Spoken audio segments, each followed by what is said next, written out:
As we get started, we want to take a moment to reflect on the land on which we live and work here in the Seattle area. We acknowledge and honor the Coast Salish peoples of this land, the land which touches the shared waters of all tribes and bands within the Suquamish, Tulalip, and Muckleshoot nations.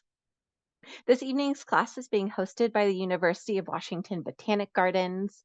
UW Botanic Gardens' mission is sustaining managed and natural ecosystems and the human spirit through plant research, education, and display. Our physical spaces include the Washington Park Arboretum and the Center for Urban Horticulture in Seattle. Through our education programs, outstanding collections, and natural areas, we strive to inspire and enrich the lives of both students and the public. And we're very glad that you've chosen us for tonight's program. My name is Olivia Price, and I manage the adult education programming at UW Botanic Gardens. And with that, I think I will pass it off to Katie. Great. Thanks so much, Olivia, and thanks to the UW Botanic Gardens for hosting this session this evening for you all to meet some amazing speakers as well as meeting our urban coyotes in our region. So tonight we have several different speakers to talk about coyotes and coyotes in our region, and we hope you learn a lot. And we also will have time for questions at the end. So hang on to your questions. There is a Q&A button at the bottom of your screen, so you can pop your questions in there, but we will take some time at the end to answer them. But go ahead and put them in the Q&A at any time.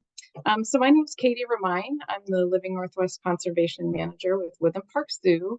And I support programs that help to recover local threatened species and also foster human-wildlife coexistence across the Northwest. And I'm one of the co-founders of the Seattle Urban Carnivore Project. And first up, I will introduce each speaker before they come on, and each speaker is going to share their slides. So we'll just have a little transition between each person. But first up, I'd like to introduce Sam Krelling, who's a PhD candidate in the Prue Lab at the University of Washington, where she's studying urban coyote diet and genetics in Seattle.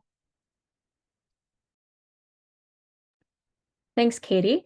Go ahead and share my screen. Give me a second here. All right. So we're going to talk about Seattle's urban coyotes, and I've had the pleasure of kind of studying them and getting to know them over the last about 3 years.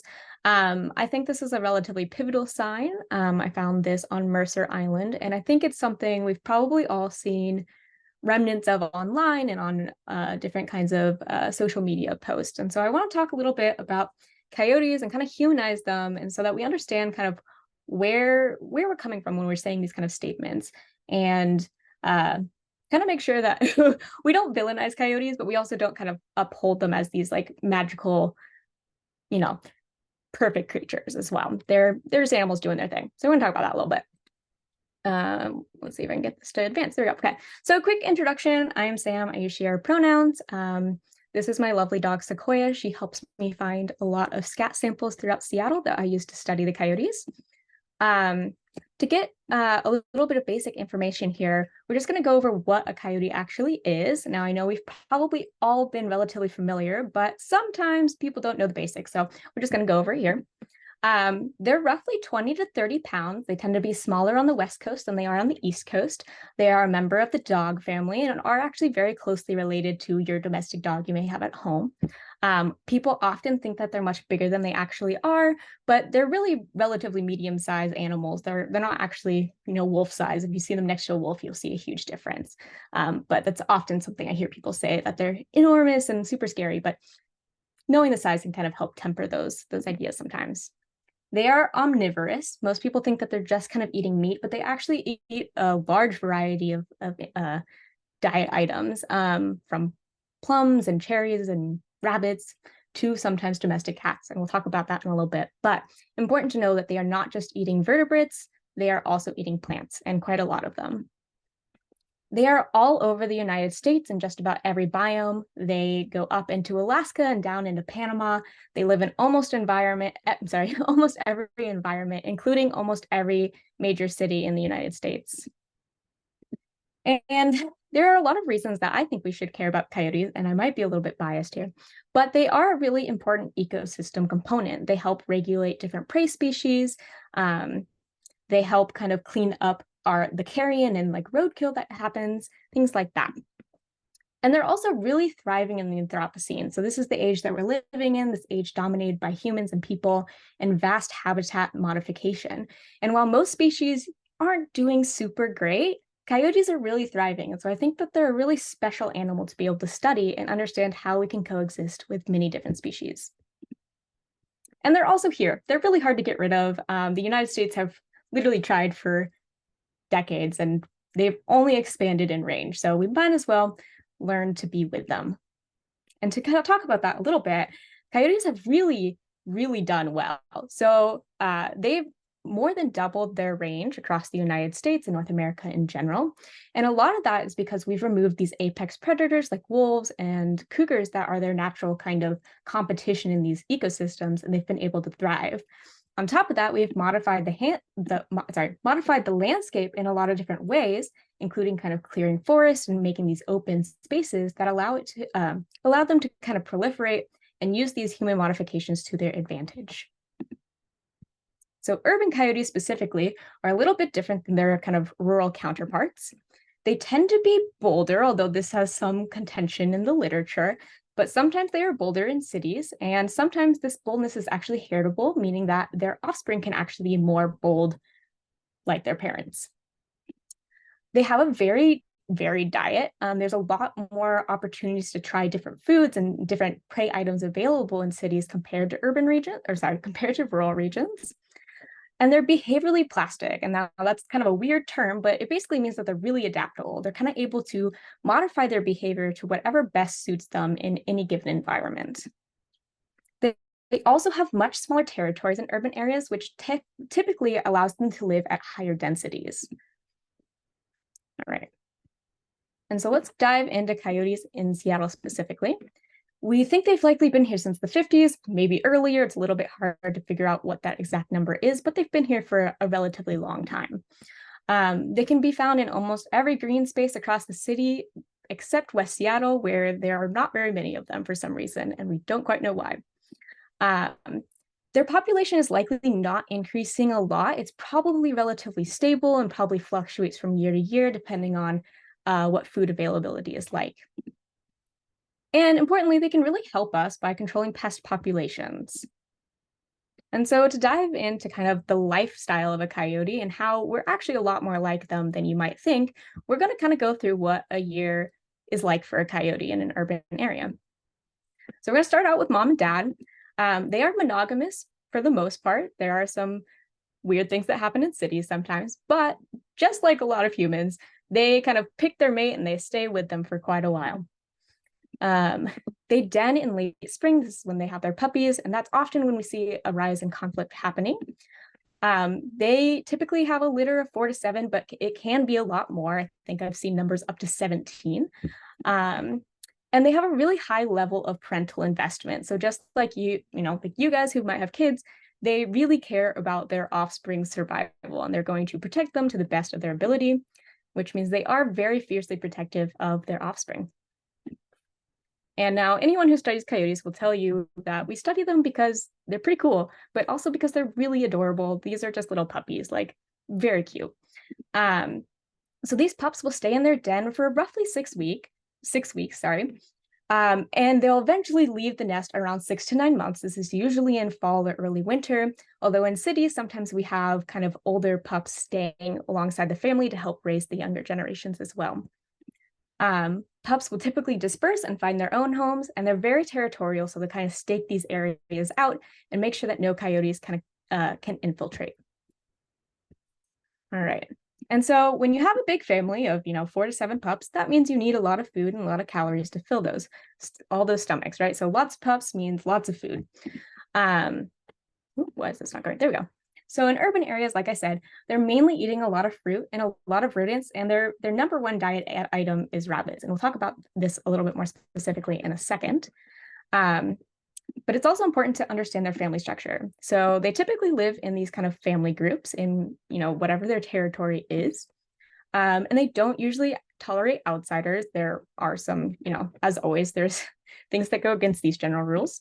They can also be solitary if it's advantageous for them, and they can be residential, so staying in one area for a long time, or transient, so kind of moving around to different areas.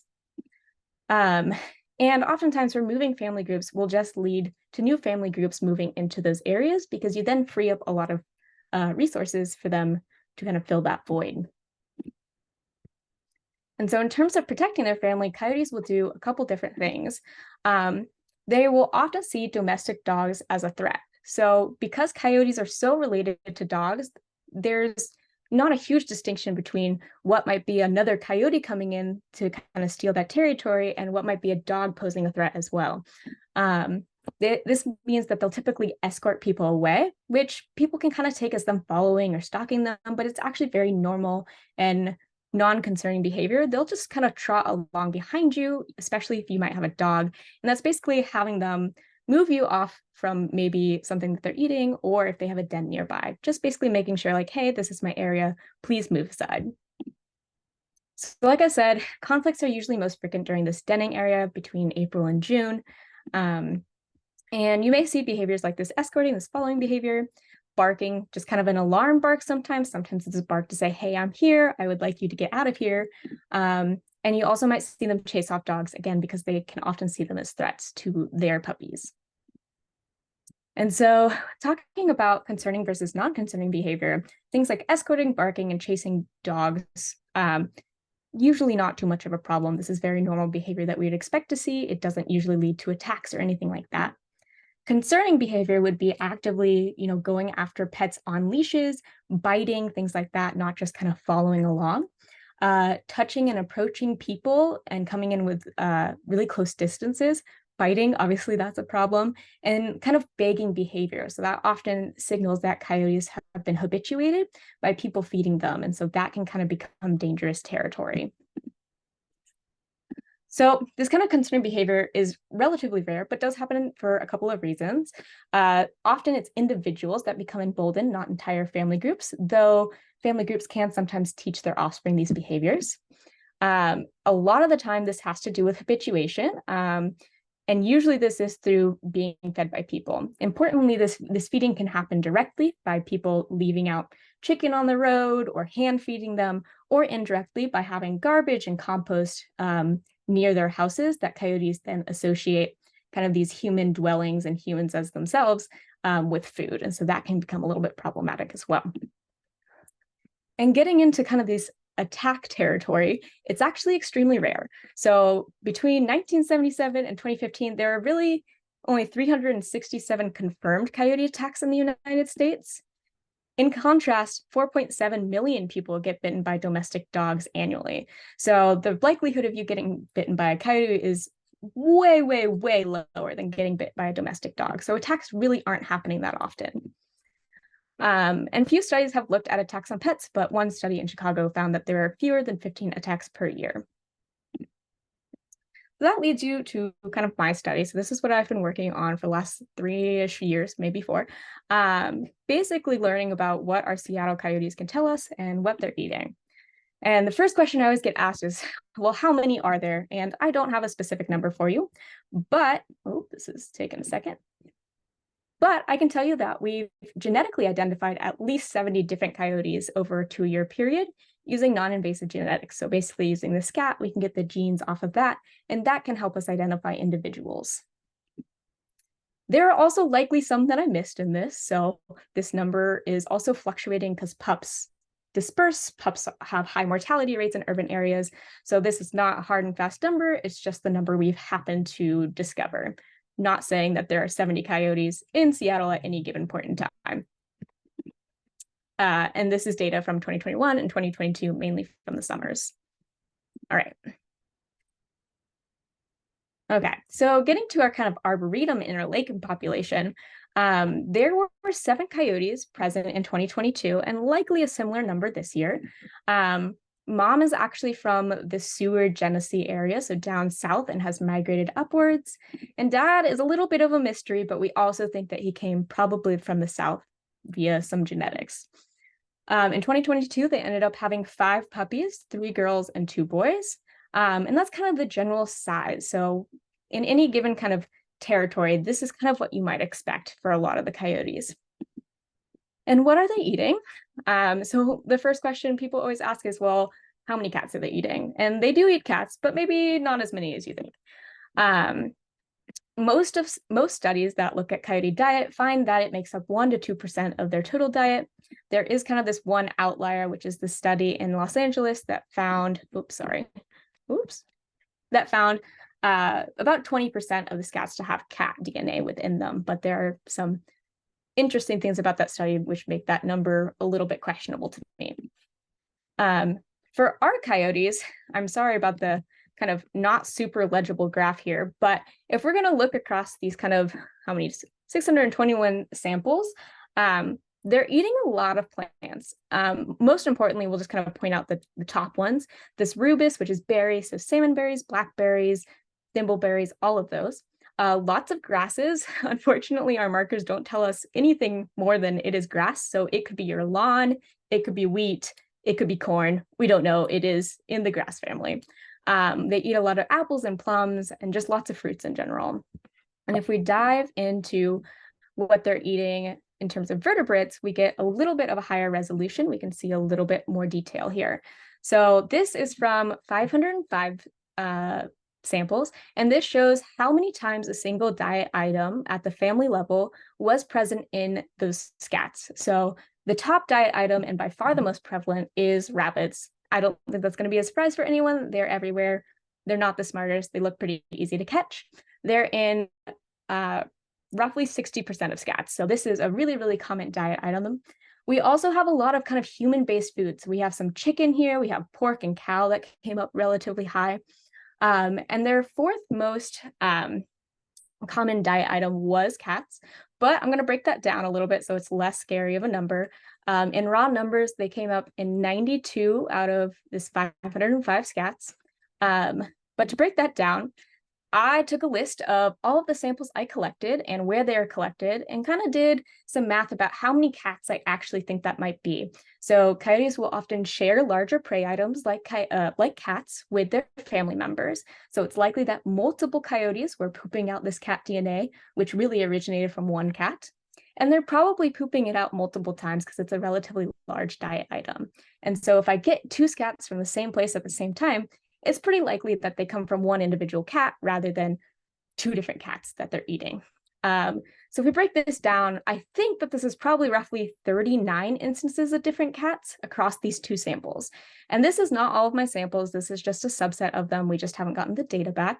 And I expect that this 18% frequency of occurrence is going to drop. When I ran it with 200 scats, it was at about 22%. So as we get more samples, I expect this number to drop. And I'm going to pass it to Yasmin.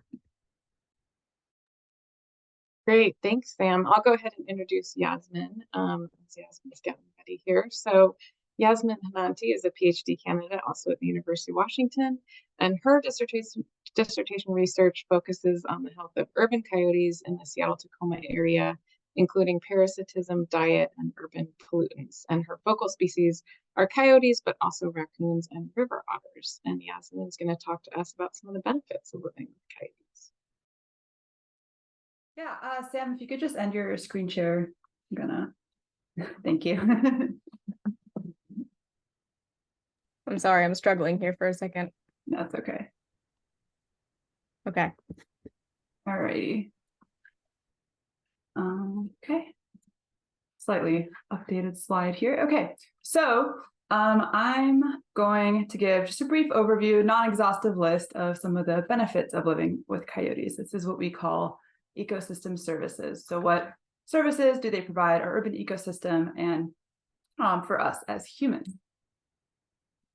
Okay, so first of all, like Sam mentioned, coyotes eat a lot of small mammals, with rabbits being their primary diet source. And they also eat a lot of rodents such as rats, mice, etc. And by predating on these small mammals, they provide kind of a pest control service for us. So if you are a gardener in Seattle, you know that rabbits eat a lot of vegetation, and that there's a lot of them. I mean, you don't need to be a gardener to know that we have non-native, very large population of eastern cottontails here. And rats have coexisted with humans in cities for hundreds and hundreds of years. And as we know, they carry a lot of different diseases. You obviously don't want to be seeing rats near your home or in your home, even worse. I'll talk about the disease portion a little bit later. But as kind of the apex predators of an urban ecosystem, of our urban ecosystem, coyotes do a pretty good job of regulating these populations, especially the cottontail, which, as Sam said, is a really high percentage of their diet. Okay, coyotes can also improve biodiversity. So we know they're predators, so you might think, how are they improving biodiversity when they're killing their prey? Well, they limit populations of other mesocarnivores. So here in Seattle, that's primarily raccoons, but in different areas, we also have skunks and foxes, which are often more effective predators of specific prey groups. So like Sam talked about, coyotes are generalists. Yes, they eat a lot of cottontail, they eat a lot of rodents and other small mammals and plants. And because of that really wide diet range, they are not necessarily specialized predators like some other carnivores might be. Excuse me. And so by predating on these other carnivores, coyotes are potentially providing a service by increasing biodiversity, especially of birds. So there's a lot of different studies that have showed that bird diversity, especially ground nesting birds, and abundance are higher in areas where coyotes are present. And this is especially significant in areas where coyotes and foxes coexist, because foxes are really effective predators of bird nests. They consume a lot of eggs. And so if coyotes limit populations of foxes through what we call competitive exclusion, which means that they are preventing foxes from being in the area, not necessarily by eating them, but by outcompeting them, then we might see higher bird diversity and abundance. And this is the case as well for other potential smaller carnivores that we see in our city. Okay, so I talked about pest control service. Coyotes also provide a carrion cleanup service. So they scavenge carcasses, which means they eat dead carcasses that they see laying around. That means that they're removing these animals from these surfaces by consuming them, reducing human contact with the carcasses and potential safety risks that might be associated with a rotting rat or salmon laying on a riverbank or the side of the road. So getting into safety risks, coyotes can also control disease spread. So the small mammals that they consume carry zoonotic diseases such as hantavirus, leptospirosis, and tick-borne diseases. Tick-borne diseases are less of a concern here in Seattle, but I like to throw them out there because they're very important zoonotic disease in the United States in general. They also scavenge carcasses, so any potential parasite or disease that is in a carcass that gets consumed by a coyote is not necessarily then going back into the ecosystem if the coyotes are not a viable host for that disease. I also talked about how they can control populations of other predators that carry zoonotic diseases. Raccoons are a big one. If you've ever heard of raccoon roundworm, that's a big batty parasite worm that we don't want. And so coyotes can, by competing with and generally excluding raccoon populations, they might help to control parasites and disease of these raccoons. Okay, so one last one that might be a little bit more abstract to think about is that coyotes can keep other coyotes out.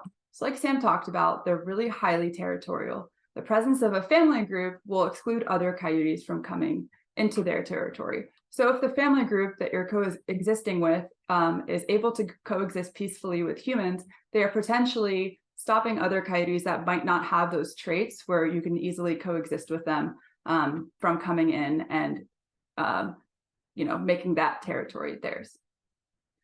Okay, so that was really brief. Like I said, non-exhaustive list, but just wanted to cover some of the major benefits that coyotes might provide living in our city. But because I didn't get a chance to necessarily talk about my research, is still in the pretty early stages, I wanted to give a quick plug.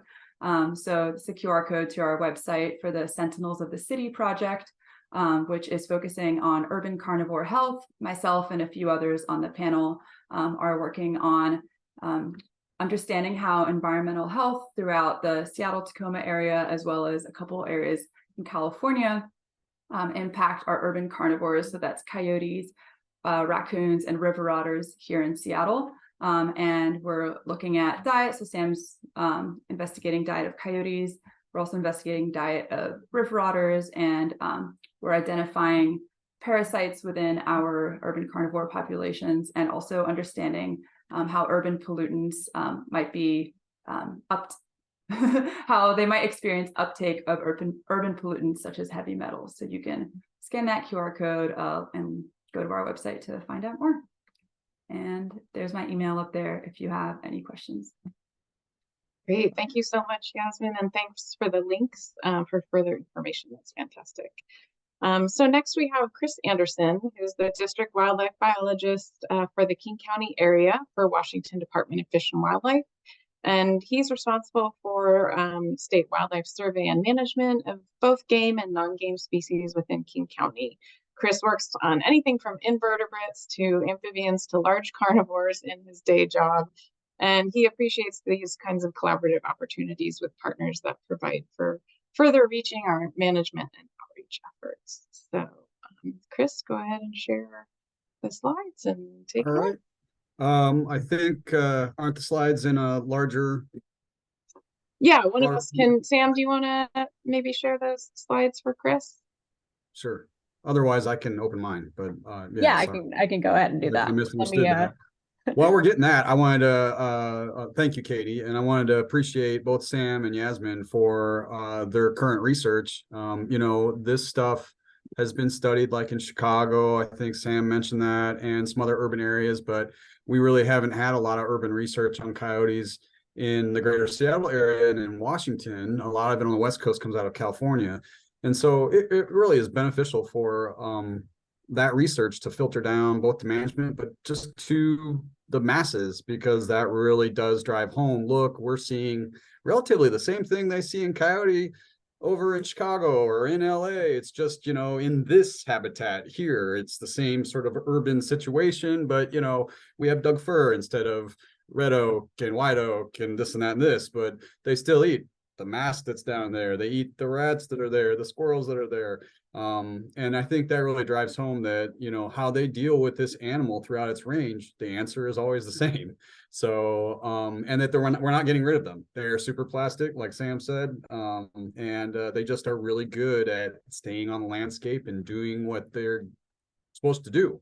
And as long as we let them do what they're supposed to do and not lose some of their wild, they are super beneficial, like Yasmin relayed. So really appreciate all that information. So do we have the slides ready, or do I need to bring some up? Okay, let's go. All right. Yeah, my name's Chris Anderson. I'm with State Fish and Wildlife.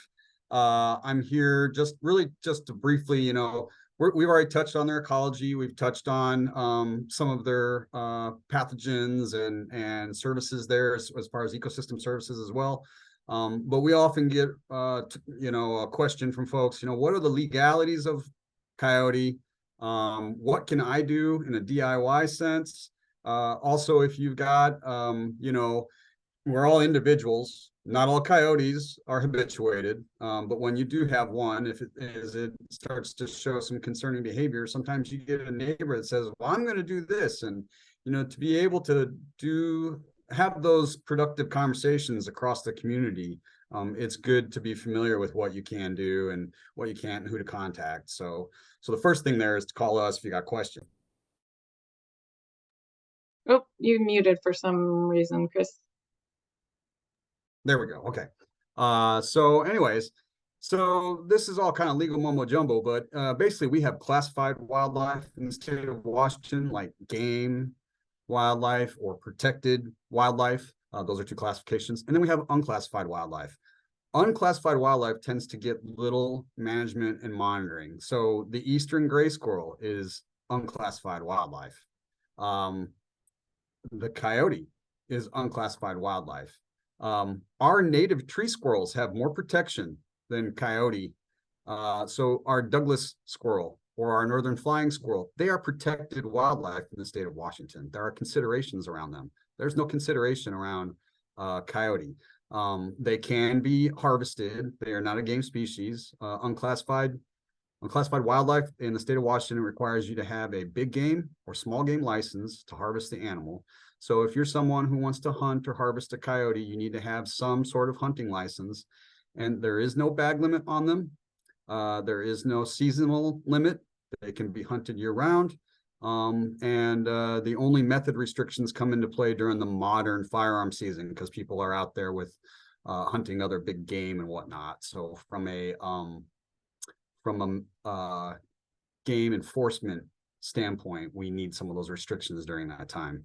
And even given all of that, there's not much on them, not much protections. Again, just like Sam and Yasmin relayed, they still continue to do fantastic. And this is often how they're hunted throughout their range. So there's a lot of pressure on them at times, not just hunting. And this animal still just ekes out fantastically. So let's see. Last thing I want to mention there, you can go ahead and move along, is that coyote contests are now legal in the state of Washington. That's about 3 or 4 years old now. So a lot of states have offered that. And the state of Washington it was not something that we felt was something we needed anymore. It was proposed to the Fish and Wildlife Commission, and we no longer have coyote contests now. So in the greater Seattle area, we were getting heavy reports from the 90s on. The first coyote that was documented in King County was in 1937 in Enumclaw. Some areas that we get very regularly, which the carnivore spotter that the zoo and partners run show this as well. Shoreline, Bellevue, Seattle, South Seattle, Renton, Kirkland, Redmond, Woodinville. We'll get reports, people of concerns in those areas. Everywhere we have suburbia, basically.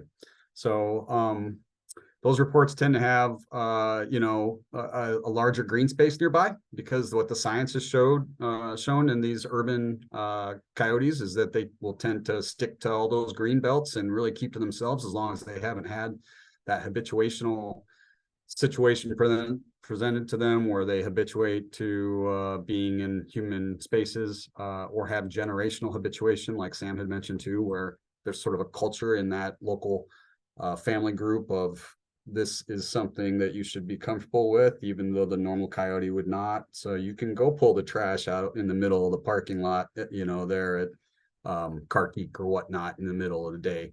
Coyote wouldn't normally do that. So, but that can be passed down. So anyhow, next slide. So here's some more legal stuff. People ask, well, what if we just take one animal out? And Sam, she touched on this, they hold that territory.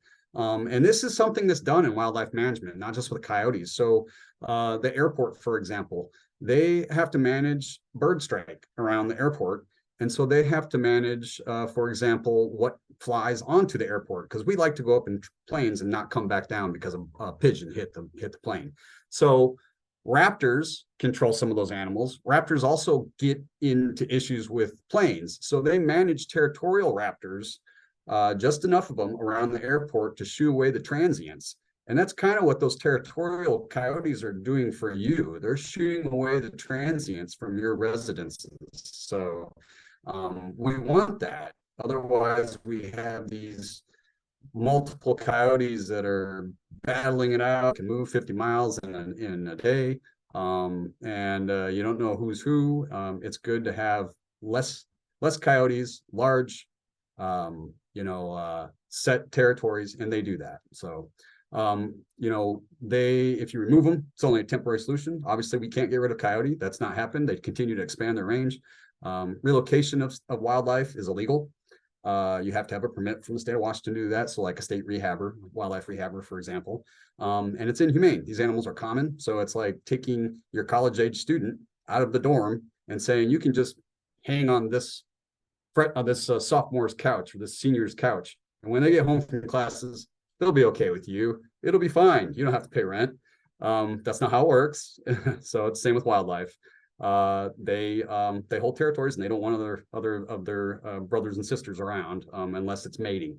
So in any case, So there's also pathogens involved, like Yasmin had said, you know, that can spread amongst different subpopulations. So again, just putting something that's not knowing the area, maybe not doing well, maybe continues to not do so well because you let it go in a place where it's getting beat up, starts to decline in health. So it's just not good usually. So things that do well when they're relocated are things that aren't on the landscape in high number. So, and there's usually reasons for that. Either it's been over-harvested or it's like an endangered status and doesn't have the habitat. You know, for example, we've been reintroducing a little weasel called Fisher, and it's because they were extirpated. They're taken out of Washington due to overharvest and habitat changes. So, and they're doing great now. They're coming back doing well. So, you know, with another thing, these animals really, it's a cultural thing. You need to just they're going to be here, and there are things that you do for them that will benefit you with other wildlife in other situations too. If you keep your area clean, etc., that's going to help keep the raccoons out of it as well. The exclusion that you do for coyote will also help with that. This is the same theme. It's not just coyote you're managing when you're doing this stuff. Go ahead, next slide. So if you have questions, like for example, did that guy say that if I got that squirrel, I could take it down to the other park? I'm not going to do that with coyote because I don't want a middle-sized carnivore in a dog crate in the back of my vehicle. That would also not be good. But again, it's illegal to relocate wildlife in the state of Washington. And if you have someone question you on that, please have them call us. If you have concern about coyote and you think that there's a family group that may be appropriate for consideration for some sort of management, you can call and talk to us. What we generally recommend is people work with USDA Wildlife Services, their local community, and the city, if you're in the city or the county, because a lot of times they have measures in place and are already monitoring those animals, etc. And really just learning to live with them because they're always going to be here. They provide a lot of good services for us. It's really on us to keep them wild. They only become habituated because of us. It's not their doing. So another option would be for like exclusion or you know, other needs around your home, you know, passive hazing, things like that. You could work with a wildlife control operator. Those are folks that have a permit that allow them to legally work on state wildlife. They don't normally deal with coyote directly because that takes some pretty specialized equipment, etc. So that's why people like USDA Wildlife Services usually get involved with that in not just in the state of Washington, in a lot of other states too. And if you have one that's sick or injured, that's a wildlife rehab situation. So a couple of our local wildlife rehabbers here in the King County area are Paws out of Linwood, also Sarby up north. And though they do get coyotes, so that happens, and they do a really good job with them. And then they release them in areas where the animal is hopefully not going to wind up in a urban situation that, you know, it's been in coyote hospital and now it's being asked to do all these things, and that's just likely more of a propensity to try your backyard too. So they put them places out in the middle of nowhere where they've got natural habitat and are not pressed into trying things that may or may not cause problems for folks. So next slide. You can find out more about management of coyotes and some of the things I mentioned at our Living with Wildlife subpage. That's the website above. And then at the species fact sheets, you can go to mammals and coyotes. That's down there, the bottom left-hand side of your screen. And that'll take you to a bunch of different species, how to live with and what to do for exclusion and outwitting raccoons, coyotes, rabbits, you got it. So, and again, a lot of this stuff, do it for the largest animal and you're going to be building out a lot of the other animals too. So next slide. That's my contacts. Let me know. And you can always call our Mill Creek office if you've got questions about coyotes, legal needs, etc. Thanks, Katie. Great. Yeah, thanks so much, Chris. And there's some great questions coming into the Q&A, and we have a lot of experts gathered here, so we're able to answer some of those questions by typing in there. So if you haven't been looking in there, maybe take a peek. And then we'll also get to some of those live in just a little bit. But next up, we have the Seattle Urban Carnivore Project, and we have two folks speaking for that project. Mark Jordan is an associate professor of biology at Seattle University, and he teaches classes in ecology and conservation biology. And his scholarship focuses on understanding the impacts of urbanization on wildlife and broadening participation in STEM, science, technology, engineering, and math. And Mark is one of the co-founders also of the Seattle Urban Carnivore Project. And Robert Long is the Living Northwest Director with Woodland Park Zoo and a research scientist who specializes in carnivore conservation. And Robert's also helped to launch the Seattle Urban Carnivore Project. So I'll pass it over to Mark and Robert. Thank you, Katie. So this evening, we were going to talk to you a little bit about the Seattle Urban Carnivore Project and kind of at the end here, broaden it out a bit from coyotes, but also talk about what we have been learning about coyotes from this research. As Katie mentioned, this is a collaborative project between Seattle U and Woodland Park Zoo, and Katie, Robert, and I are the three co-leads on the project. So we started this project back in 2019, and we had kind of 4 big goals associated with it, which is to better understand wildlife, to use wildlife research as a means to collaborate across different cities, to engage with the public, and to use that engagement to build better coexistence strategies. So first off, just the basic science question, we want to understand what's going on with the carnivores in our urban area, including coyotes, but also including critters like raccoons and bobcats. And so here we have our focal species, and we put coyotes front and center, but we are also looking at things like possums, even cougars in some of the areas where we have camera traps set up, and river otters and black bears. One of the big ways in which we collaborate is that a lot of our data are fed into this much larger network called the Urban Wildlife Information Network. And this is a project that is now up over 50 different cities worldwide. We're using the same protocols of wildlife camera trapping to collect data on the impacts of urbanization on wildlife, looking at the most urban parts of their cities all the way to the least urban.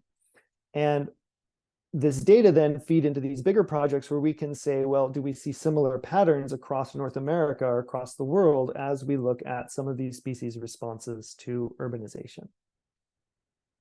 Now I'll pass it off to Robert to talk a bit more about some of our goals and data. Thanks, Mark. Oops, sorry.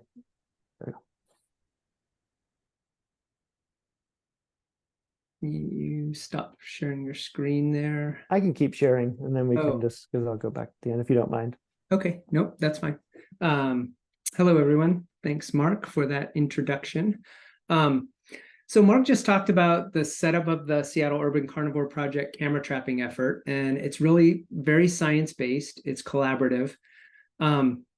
But one thing we realized when we started to deploy these cameras is that we had an amazing opportunity, and that was to engage community members in their the places where they live in doing this research and helping us do this research and in learning a little about their the wildlife and that live in their regions. So we launched the effort in 2018, and by 2019, 2020, we had up to 30 teams involved with more than 80 volunteers, and we've maintained that to today.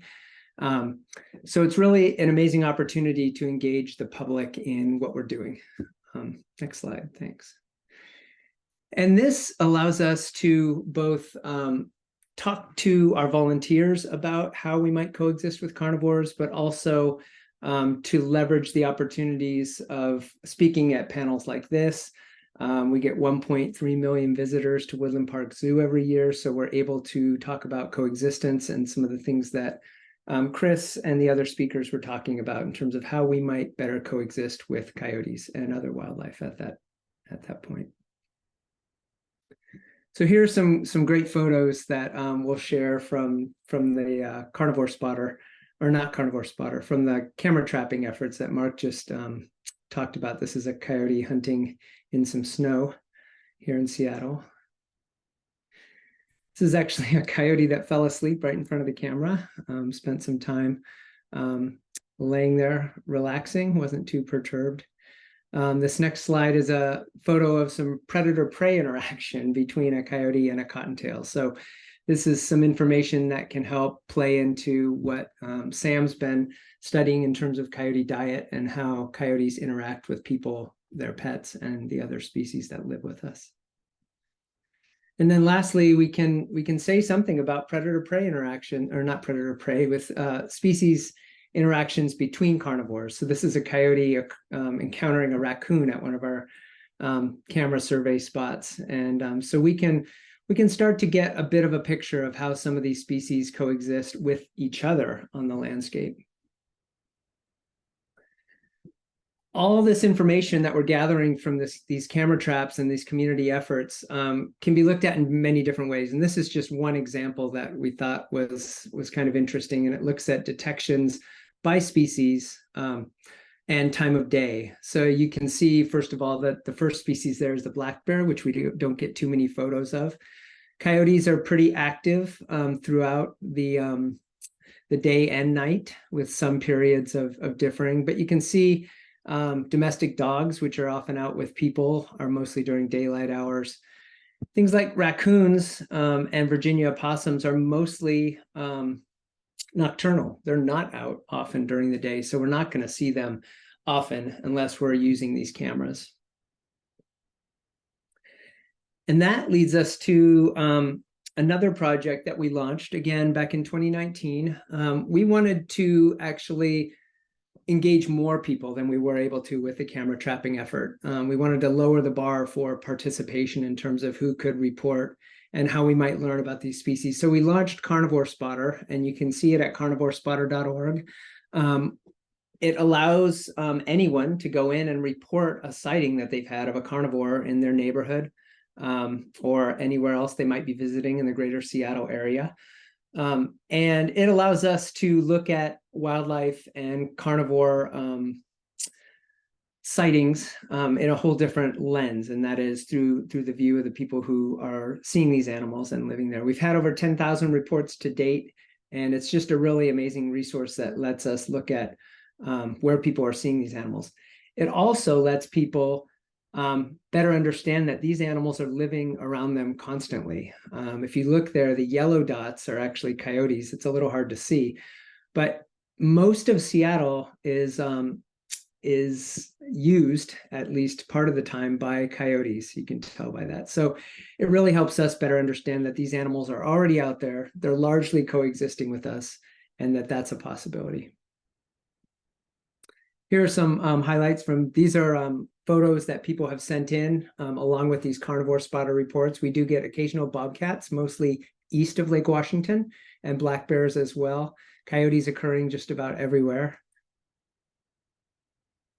Raccoons are pretty common, and then some really amazing photos. This is a cat watching a bear outside its door, and this is a good example of how we might find an opportunity to engage people around coexistence. We really want to secure our trash barrels, and this is an example of that not happening. I think the cat's pretty happy he's inside the house, which is a good thing.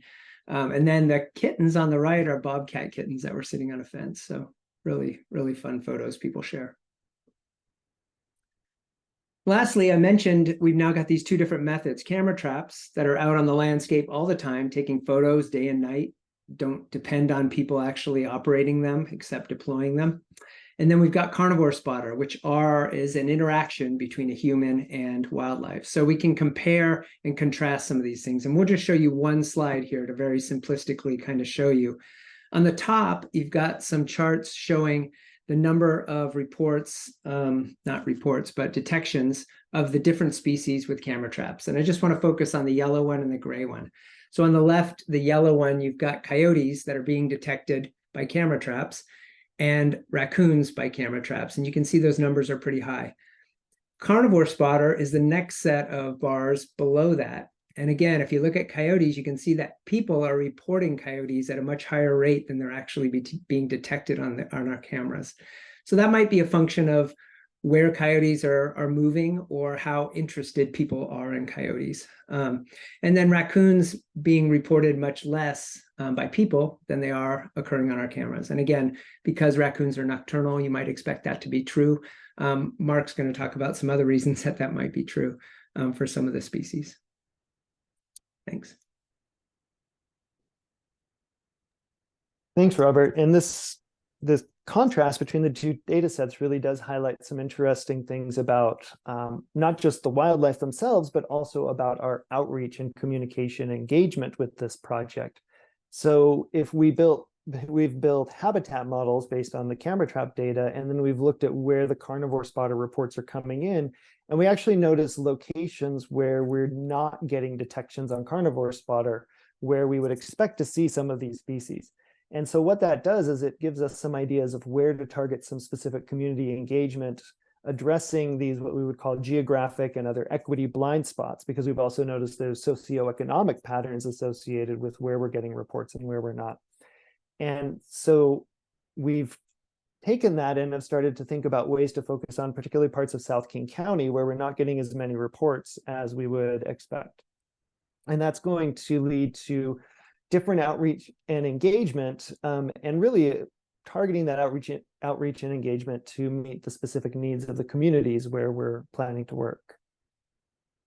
And then another part of it, and I think this comes from some of the benefit of working with community volunteers, is thinking about ways to diversify participation among the volunteers and thinking about, are there particular regions, parts of the Seattle area where we can do more work to kind of have more inclusive participation in this research project.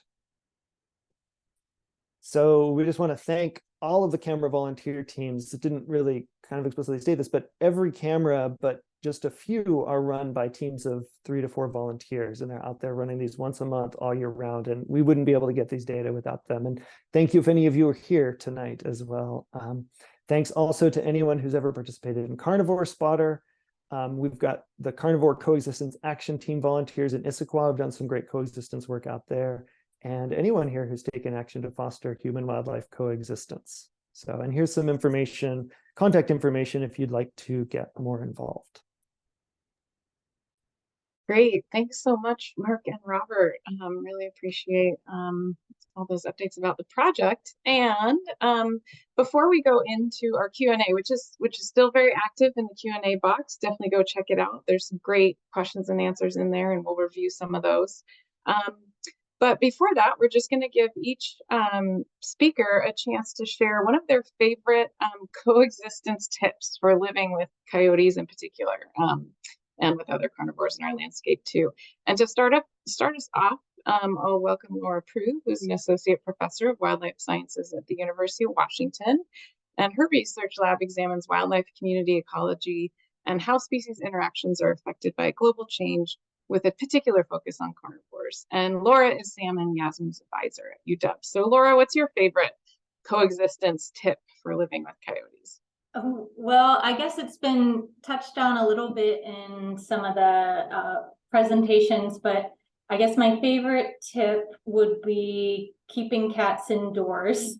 The average lifespan for an indoor cat is about 17 or 18 years old, and average lifespan for an outdoor cat is about 3 years.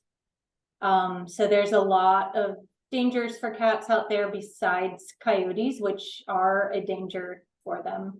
But there's also cars, dogs, other things like that. And there's also a disease that they can spread, toxoplasmosis, that can be quite harmful for people and the environment. So there's a lot of, good reasons to keep those cats indoors, which is easier if you do it from the outset. If a cat is used to going outside, it'll probably drive you crazy if you try to keep it in. But cats tend to be pretty content if they are indoors and don't know about the outdoors. Yeah, great. And I know catios, those patios that people build for their cats are also great. Yeah, that started Thanks, right Laura. here in Seattle. Yeah, catios are pretty neat. Excellent. And keeping on to the pet theme, I'll pass it over to Yasmin. Yes, hi again. So another really important coexistence tip is to keep your dog on a leash, especially if you're in an area where there are coyotes around. coyotes are generally afraid of people, but they're not necessarily afraid of your dog. And like Sam shared earlier, they may actually see your dog as a competitor. So if your dog is close to you on a leash, it is safer than if you let it, run off on its own. Your dog and a coyote can also run much faster than you. So if there was an altercation and something happened, it would be really hard for you to be able to intervene because they might, get far away before you can even react. Great, thanks, Yasmin. Next, I'll call on Mark. Yeah, so a couple folks have brought up the term habituation tonight. And one of the ones that I think is most important is if you have a yard, preventing animals from getting habituated to coming into your yard and finding treats. So the main thing, I think, especially with coyotes, is to not have any pet food out in your yard and removing any attractants that are going to bring them in, that are going to be something that they're going to be excited about eating. Because if they become used to coming into your yard, then is when it can become lead to those concerning behaviors that Sam was talking about.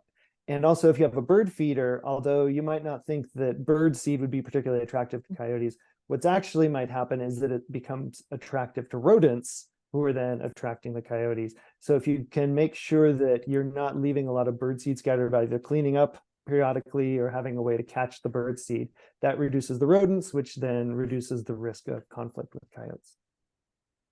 Great, thanks, Mark. I'll pass it on to Sam next. Yeah, so my tip is making sure to kind of clean up after yourself, not only at your home, but also if you're in parks. So if you leave trash out or any kind of scraps on the table, that will bring coyotes in because they see that kind of as a source of easy food. And that can mean that they become habituated to your presence at parks. They might start kind of that begging behavior and lingering around these kind of picnic areas looking for your scraps. Great, thanks, Sam. I'll chime in here. Mine is about, we've mentioned that coyotes eat a lot of rats, which is great.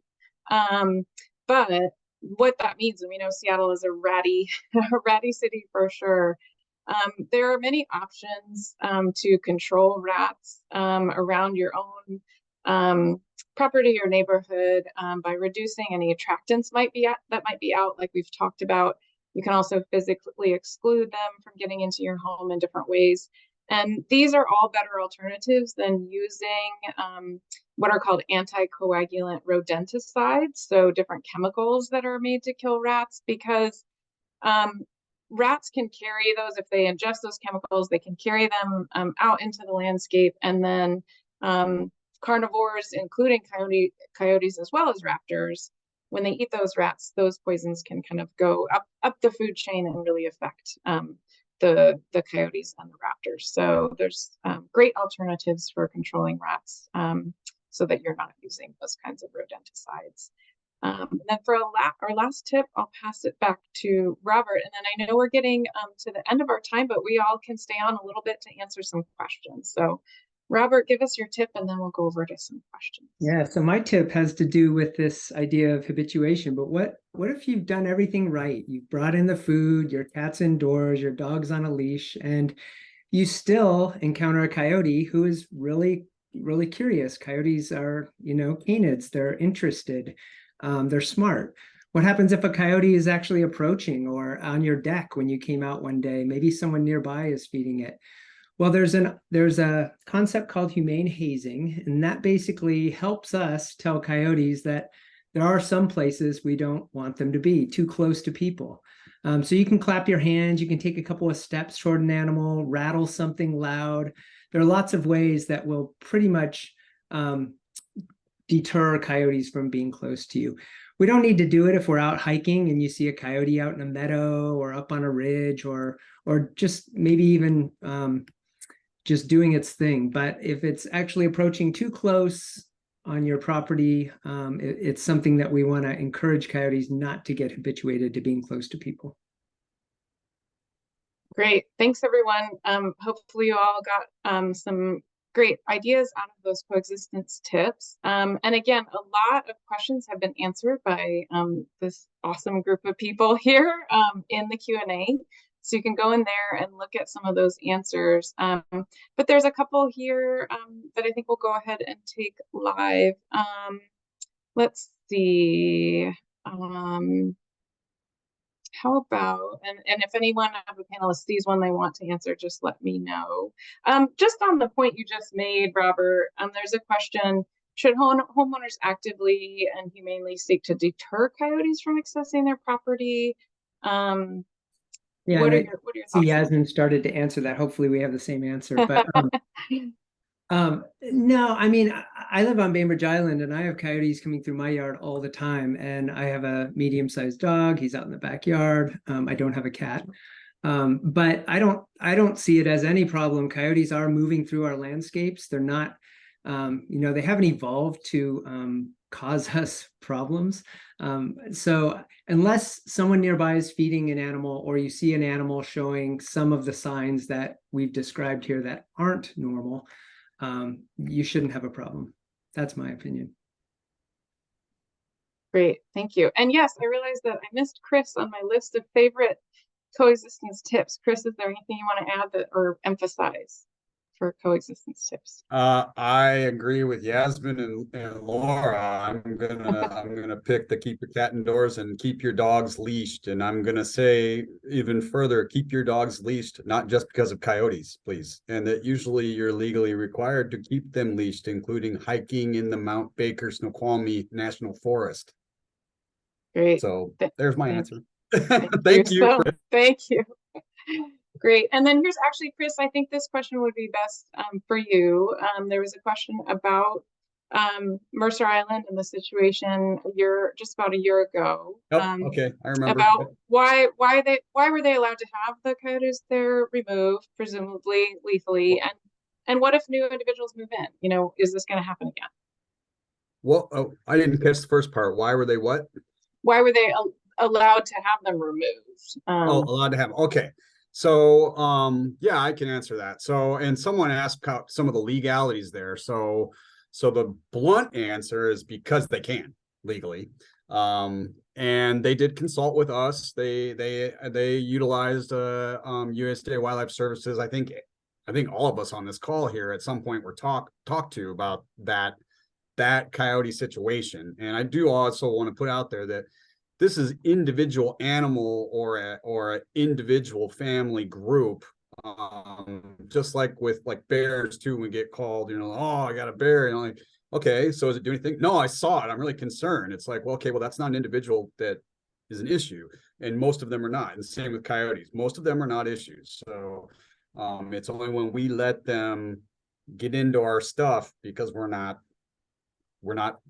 doing what we need to be doing. We're thinking about it. It's not that we're not wanting to most of the time. It's just we're not thinking about it. So thank you for watching this and for spreading this to your community too. But with that situation, they had gone after some animals that were on leash. There was some concern the city could make the call. We supported the city. And USDA, after looking into it, also they did field work and looked at the animals, and monitored them, and then they lethally removed them. And one of the reasons for that also was because Mercer Island, it's more difficult for more animals to get on there. I still think eventually coyotes will come back, but one thing that Wildlife Services relayed is this may be a little bit of a longer dynamic since that island, they have to get on and off using cement. So they'll definitely do that though. So, that wasn't something that people were like hanging their hat on. They just said, well, perhaps this will quell it a little longer. But you're exactly right. I mean, you remove those animals, and if you don't fix the situation that caused it, it could happen all over again. I mean, yeah. People continue to speed even though they get tickets. So yeah, and I know that the Seattle Urban Carnivore Project and Chris and others here have been talking with folks over there just to try to help promote some of these coexistence actions as well. Yeah, so, nobody wants those animals to be removed. I mean, when I talk to Wildlife Services, they don't want to do that. They do all the same outreach in the community. They go out and do presentations. They monitor the animals. They don't just come in with guns. They're very professional about removing the Seattle project group that does that. So Great. Well, I'll ask Olivia, our host here, if we want to kind of keep going and answer a few questions out loud. Again, there's so many great questions in the Q&A, everyone. So I hope that you've all learned a lot, both through the presentations as well as the awesome Q&A. I think we could go ahead and do one more if there's one Okay. that folks would like to answer live. We have a Okay. native plants class at 6:30, so. Okay, fantastic. We don't want to interfere with that. I know there's one about, how large of an urban area does a single coyote require or occupy, and that kind of blends in with a couple of other questions about specific family groups that have been answered. But yeah, maybe Sam, do you want to talk a little bit about kind of how large an area, and maybe a little bit about, you mentioned that like the mama coyote and the arboretum came from Seward Park. Like, how much do coyotes move around within the city? It totally depends. And unfortunately, my methodology does not allow us to get kind of specific estimates on, well, where everyone is going and also kind of what their home range or that kind of territory size is. Literature varies a lot in urban areas, so I answered this question somewhere, but it kind of varies between like 3 kilometers squared to 30 kilometers squared. That 3 comes from LA, that 30 comes from Cape Cod, Massachusetts, so wildly different urban settings, but it really, really depends. And a lot of it depends on kind of resource availability, whether that be physical, like habitat resources or food resources or kind of water resources. So depending on the city and how many coyotes are already there, it can vary a lot. Got it. And similarly, or along a similar line, someone was wondering, do we know where in Seattle coyotes are they more concentrated in certain neighborhoods, or is that just about kind of where dens are each year? Yeah, it it's kind of a complicated thing to answer. I can't for sure say that I got all of the coyotes in my samples. There are a lot in kind of the northern areas of Seattle and also kind of towards like Seward and Genesee. There's like a large population there, and there are kind of some areas in between that seem a little bit less or more sparse. In West Seattle, there are very few coyotes. I ended up collecting 0 coyote scats. I collected more bobcat scats from West Seattle than coyote scats. So I couldn't really tell you why there aren't coyotes there, but there's really just a handful, and I didn't even detect them genetically. Fascinating. Interesting. Great. All right. Well, I think with that, we can probably go ahead and wrap it up unless one of the panelists sees something in the Q&A that they really want to call out. I'll give you all a moment to chime in. But I think beyond that, I think we're pretty ready to wrap up. And thank you all so much for joining us, and again for the great Q&A, and thanks to all the panelists as well. Yeah, big virtual hand to all of you panelists. We really appreciate your time and expertise and for sharing that with us. I will send out a link to this recording to everyone who registered for the Zoom tonight, along with a printout of all the questions that were asked and answered here. And feel free to share that with friends or family who might be interested in learning a little bit more about our urban coyotes. Thank you all so much for joining us tonight. Thank you, everyone. Thank you. Stay dry out there. You. Yeah. Thanks a lot. Bye. Bye. Bye.